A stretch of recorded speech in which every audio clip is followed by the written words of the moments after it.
Good morning everyone. Kerala ভ্রমণের আজ আমাদের প্রথম দিন।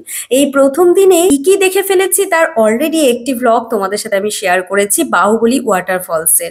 আর ঠিক যথারীতি সেদিন বলেছিলাম যে একই টিকিটে আরো দুখানা ওয়াটারফলস দেখবো, তার মধ্যে একখানা ওয়াটারফলস তোমাদের চোখের সামনে, মানে এটাতে টিকিটের কোনো ব্যাপারই নেই, কারণ এটা একদম রাস্তার ওপরেই যেতে যেতে আমরা পেয়ে গিয়েছিলাম এমন সুন্দর একখানা ওয়াটারফলস।